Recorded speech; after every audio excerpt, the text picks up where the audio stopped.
The summer of 2025 turned a familiar US-India trade tussle into a near systemic rupture.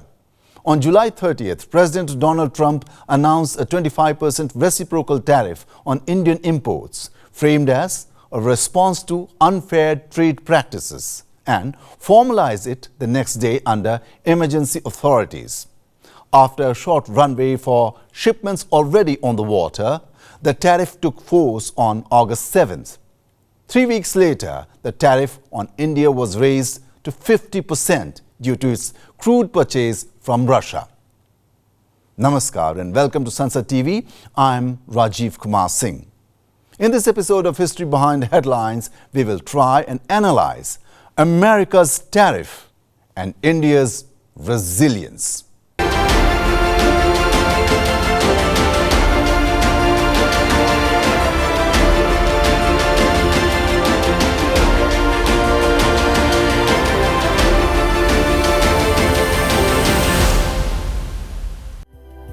The renowned American diplomat Henry Kissinger once remarked, "It may be dangerous to be America's enemy, but to be America's friend is fatal."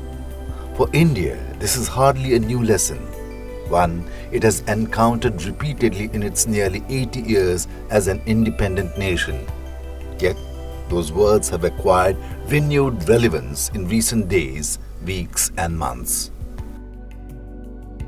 Despite being projected as a strategic partner, India now finds itself confronting Washington's increasingly aggressive tariff regime. How New Delhi navigates America's diplomatic pressure, commercial coercion, and economic overreach may well shape its foreseeable future as a rising power determined to secure its rightful place in the Committee of Nations.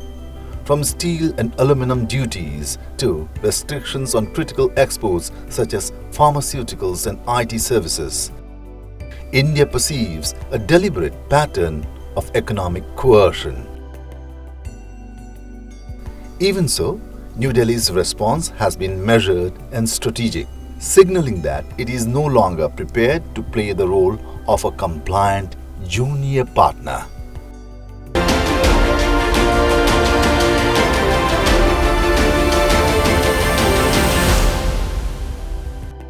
30th July was the day America announced reciprocal tariff on India. Trump's tariff escalation came on the 6th of August.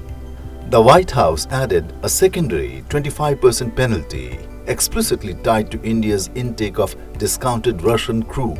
We put a 50% tariff on India on oil. They're the second largest. They're very close to China in terms of the purchase of oil from Russia. If you do reach a deal with Ukraine and Russia, would you drop the additional tariffs on India? Well, we'll determine that later, but right now they're paying a 50% tariff. This add-on kicked in on August 27th, turning the overall duty for many lines into a prohibitive 50%. The message was as political as it was economic. New Delhi's energy choices would carry a price in the US market.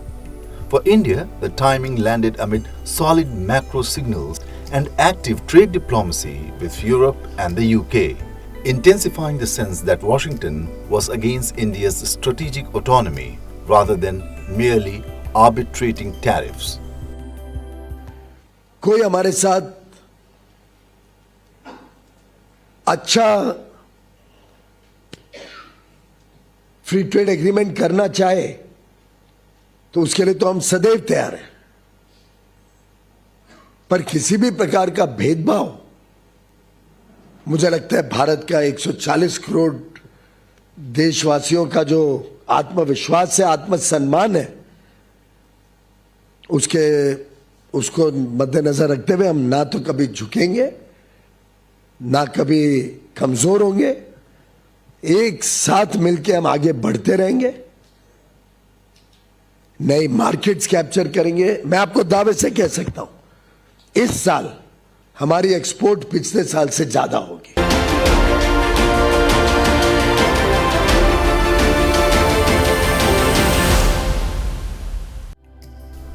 Tariffs are taxes on imports. Historically, they brought in revenue and sheltered domestic industries, today they are frequently leveraged tools in bargaining. The US menu includes standard MFN tariffs, reciprocal retaliation, Section 301 punitive duties, and, blurring the boundary with sanctions, secondary tariffs, which punish a country not for bilateral conduct per se, but for conduct with a third party. Sanctions span trade bans, asset freezes, financing blocks, and travel bans. Secondary sanctions extend the penalty to anyone dealing with a sanctioned actor, weaponizing access to dollar funding and global banking rails. Having honed this model with Iran, Cuba, and Russia since 2014, and especially after 2022, Washington now applies a similar logic to India's oil calculus.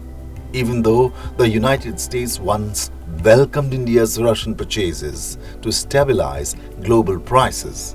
We are not the biggest purchasers of Russian oil, that is China. We are not the biggest purchasers of Russian LNG. I'm not sure, but I think that is the European Union. We are not the country which has the biggest trade surge with Russia after 2022. I think there are some countries to the south. We are a country where actually the Americans said for the last few years that we should do everything to stabilize the world energy markets, including buying oil from Russia. Incidentally, we also buy oil from America, and that amount has been increasing. So, quite honestly, we are very perplexed at the logic of the argument that you had. The controversy is not just legalistic. To targeted states, such measures amount to economic coercion and an encroachment on sovereign policy making.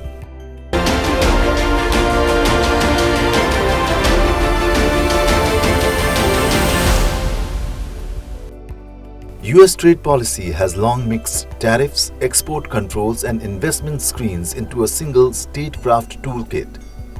In the Cold War, regimes like COCOM or Coordinating Committee for Multilateral Export Controls, and later the NSG, that is Nuclear Suppliers Group, restricted technology flows, hurting non-aligned countries seeking dual-use tech for civilian and strategic programs. India's path in this case is illustrative. The 1974 nuclear test triggered sweeping tech blocks. The 1998 tests led to sanctions that throttled defense and dual-use imports. Even during rapprochement, Washington used GSP, Generalized System of Preferences carrots and withdrawals, to push market opening. Often, tariffs were paired with export licensing hurdles, R&D exclusions, and third country pressure, ensuring critical technologies stayed behind a gate. The lesson New Delhi draws in 2025 is old but sharp. US tariff moves are rarely only about trade balances. They are instruments used against rising powers whose policy diverged from Washington's strategic preferences.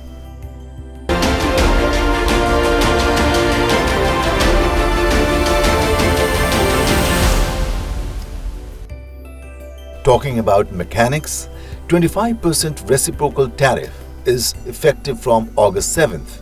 This is a broad coverage, pitched as responding to India's barriers. Additional 25% secondary tariffs is effective from August 27th, triggered by Russian oil linkages. Together, they lift exposure to 50% on many lines. Exemptions are limited in-transit carve-outs, with room for future carve-outs tied to national security screens. Meaning, if Indian goods are routed through US ports, say via supply chains to Latin America or Canada, some of those shipments might be spared tariffs, but only narrowly and on a case-to-case basis. US-India two-way goods trade totaled $129 billion in 2024, with a $45.8 billion US trade deficit, according to US Census Bureau data. Exporter groups estimate that tariffs would affect nearly 55% of India's over $87 billion merchandise exports to the US, while benefiting competitors such as Vietnam, Bangladesh, China, and even Pakistan. Highly price-sensitive goods like gems and garments suffer first. Complex supply chain goods like auto components and electronics feel it as contracts roll over. Talking about stated motives, the Trump administration cites reciprocity and claims of profiteering on Russian crude, arguing India's intake indirectly adds to Moscow's war chest. Officials cite a rapid rise in India's share of Russian oil since 2022. As far as strategic motive goes, it is to pressure Russia without throttling China or antagonizing Europe. By squeezing the next best lever, India's access to US market. Layered onto the tariff fight is a renewed US tilt toward Pakistan, new trade concessions, energy partnerships and friendlier rhetoric. Islamabad seized the moment, publicly crediting President Trump for diffusing South Asian tensions and theatrically embracing his statesmanship, while India reiterated its categorical rejection of third-party mediation on India-Pakistan tensions, including Kashmir.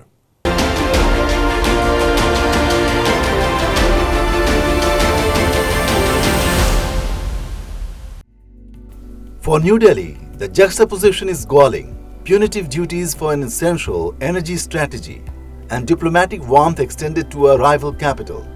Adding to the complexity is Washington's continued engagement with Pakistan and its periodic commentary on Kashmir. Pakistan's Army Chief Asim Munir's lunch at the White House and his 2 visits to the US within 2 months have been closely watched in India. His provocative statements made on US soil have not gone unnoticed in New Delhi. While often couched in calls for dialogue and stability, much of what Pakistan articulates today strikes a raw nerve in India, where Kashmir is regarded as an integral part of its sovereign territory and a settled constitutional matter following the abrogation of Article 370 in 2019. India's position is clear. Kashmir is a bilateral issue with Pakistan, and external references, particularly from strategic partners, are viewed as unnecessary intrusions. The implications go beyond bilateral sensitivities. The Quad, that consists of US, India, Japan and Australia, rests on mutual trust and shared understanding of each member's strategic priorities. The latest as far as Quad goes is that Donald Trump has cancelled his trip to India for the Leaders' Summit scheduled in November. Meanwhile, a federal appeals court in the US has ruled that most of Donald Trump's tariffs are an overreach of his use of emergency powers as president. The so-called reciprocal tariffs imposed on nearly every country the US trades with are being illegally imposed, said the US Court of Appeals. The court did not hold the tariffs but instead said they would remain in place until mid-October, setting up a further legal challenge in the US Supreme Court. We are leading very substantially with AI. We're leading because of tariffs. We're leading because of talent, and this is where they'd like to be. But without the tariffs, we wouldn't have a chance because we wouldn't be able to protect those investments of the companies coming in. So if you took away tariffs, we could end up being a third world country.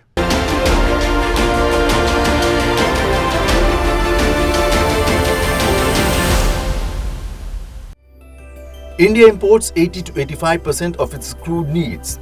In 2022 to 2025, discounted Russian oil functioned as a macro shock absorber, moderating inflation, preserving fiscal space for capex and welfare, and keeping growth intact. New Delhi's position is unambiguous.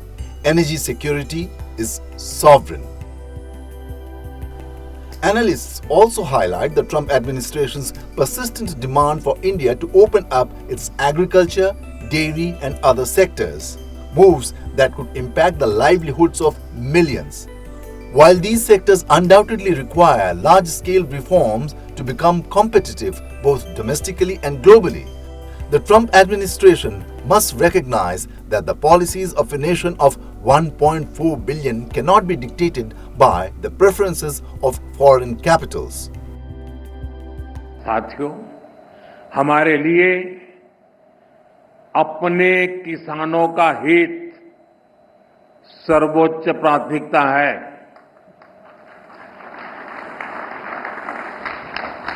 Bharat अपने किसानों के, पशुपालकों के और मछुआरे भाई बहनों के हितों के साथ कभी भी समझौता नहीं करेगा।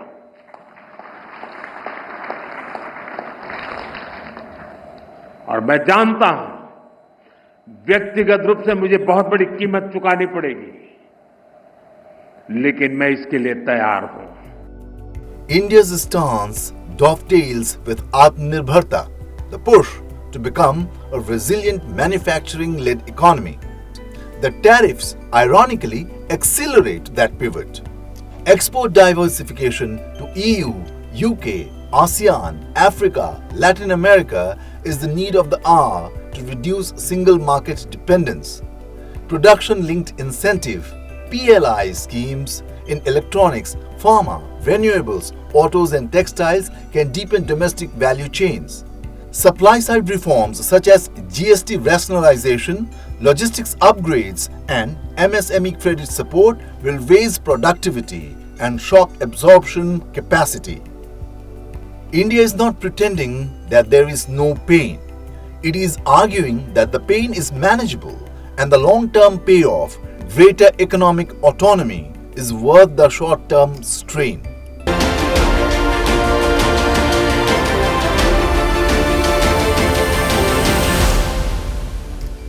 Despite tariff headlines, India's macro picture looks sturdier than many expected. Rating agencies have affirmed India's investment-grade standing with a stable outlook, and growth forecast for FY26 is around 6.5%. Business chambers estimate the direct tariff hit at 0.19 to 1% of GDP, noting that affected lines account for less than 2% of India's global exports.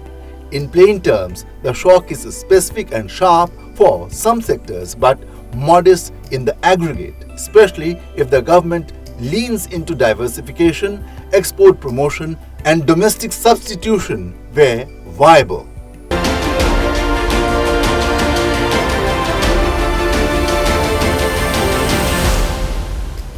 Where it bites first is gems and jewelry. The Surat polishing hub is ground zero. Order cancellations and price point compression can push thousands of workers out, revealing how quickly consumer-facing luxuries buckle when margins vanish. Ready-made garments and leather. Thin margins plus long lead times equal rapid squeeze in these sectors. Some exporters can explore costly workarounds, for example, third country finishes. That, however, would inevitably erode their competitiveness. Electronics and auto components. Exposure rises as contracts renew. Firms will try to reroute, respec or relocate or co-locate final assembly closer to buyers. Moves that take time and capital. The real question is duration. A 6-month shock is one thing. A multi-year wall is another. New Delhi's hedging, more markets, new corridors and domestic capacity aims to keep the shock short. What goes up on the border shows up on the shelf. A 50% headline tariff on price-sensitive imports implies higher US retail prices for fashion, jewelry, select electronics and auto spares. Beyond consumer pain, companies that rely on Indian inputs, textiles, fisheries, IT-enabled services, specialized components confront resourcing costs and time lags.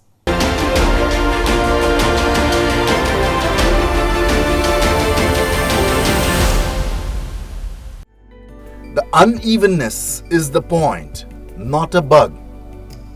China increased its share of discounted Russian crude but dodges parallel sanctions because US industry remains deeply fused with Chinese supply chains, from electronics and batteries to rare earths and green tech. A direct hit would risk global dislocation. Europe, still absorbing the energy shock of the Ukraine war and juggling domestic politics, is spared to preserve transatlantic unity. Washington calculates that disciplining India shows resolve without detonating Western cohesion or global supply lines.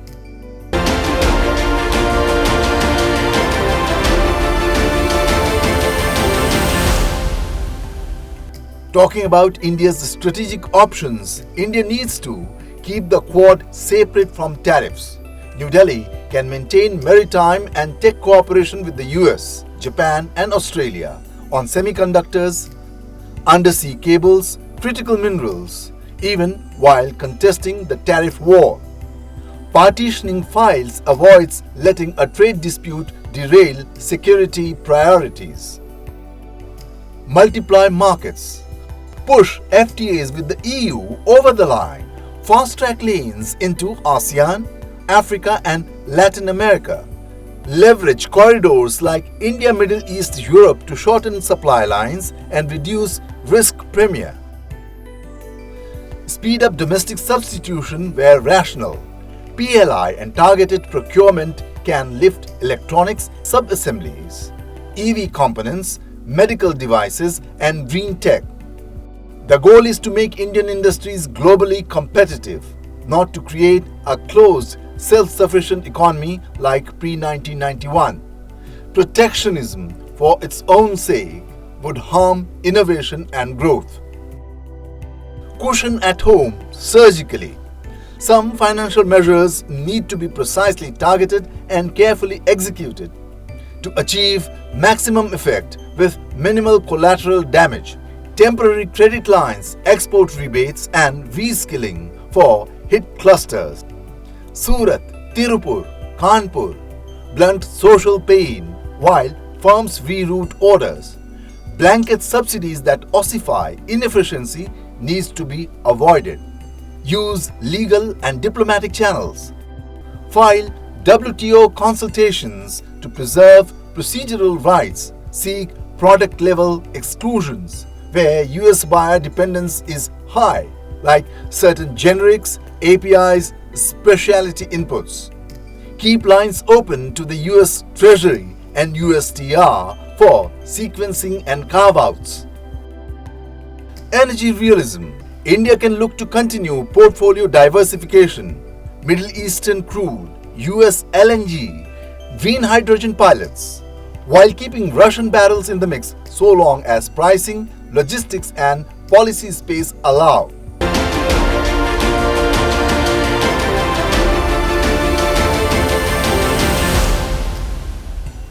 While immediate de-escalation seems difficult, US inflation and lobby pressure can work for India in middle to long term. If tariff pass-through stretches household budgets or snarls healthcare procurement, domestic pressure mounts for exemptions and adjustments. Face-saving deals cannot be ruled out. Washington can claim progress on market access or monitoring while quietly modulating rates. New Delhi can resequence some energy purchases without conceding sovereignty. Allied calculus can also work. If the tariff wall undercuts the Quad or Indo-Pacific tech goals, allied capitals can nudge for a step down. Russia is also a variable in all this. Any change in the Ukraine vector or energy pricing reduces the salience of India's discounted crude. Here, it is interesting to note that in July 2025, India became Ukraine's largest diesel supplier, providing 15.5% of its total imports, with daily shipments averaging 2,700 tons. In a nutshell, India's maneuvers with the US require craft, framing, timing and selective concessions that leave each side able to say it stood firm.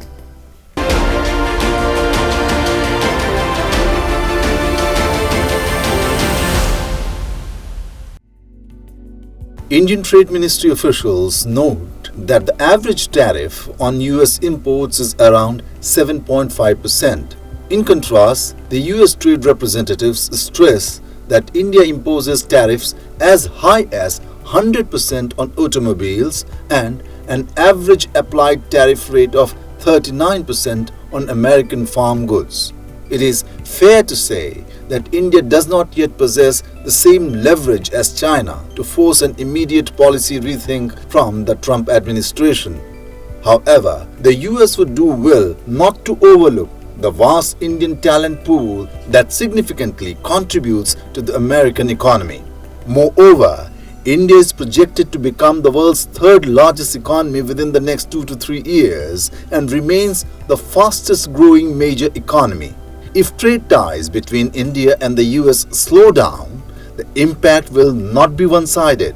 America too will face long-term consequences, even if India is currently bearing the immediate burden.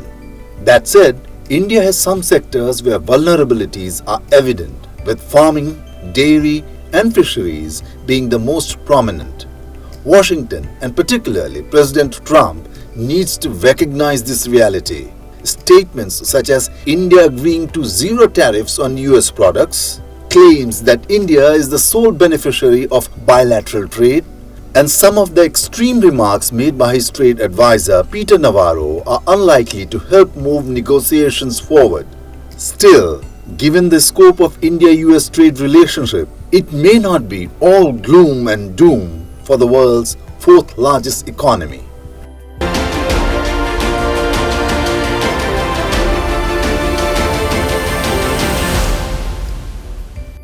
Tariffs can force conversations, but rarely forge trust. The 2025 measures treat India less as a strategic equal and more as a lever in a separate fight with Moscow, while letting China and Europe sidestep equivalent pain. That selectivity weakens the moral and strategic logic of the policy and risks blowing back onto US consumers, hospitals and manufacturers. India, for its part, is signaling that energy sovereignty and Aatmanirbharta are non-negotiable, even as it works to keep the Quad intact, diversify markets and shore up exposed sectors at home. The likely landing zone is not capitulation, but managed de-escalation, narrower converge, targeted exclusions and a quiet return to negotiation. A durable US-India partnership cannot be tariff managed. It has to be co-built on semiconductors and clean energy, supply chains and maritime security, and a shared understanding that coercion is a poor substitute for strategy.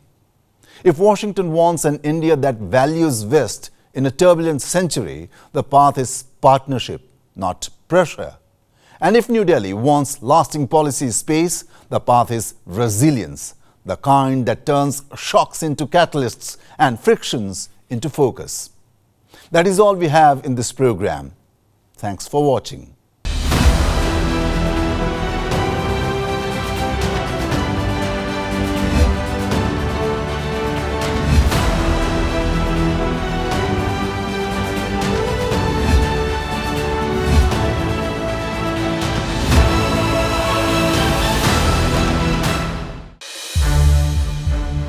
संसद TV के और भी programmes देखने के लिए subscribe करें हमारा YouTube channel और हाँ, इन्हें लाइक और शेयर करना ना भूलें।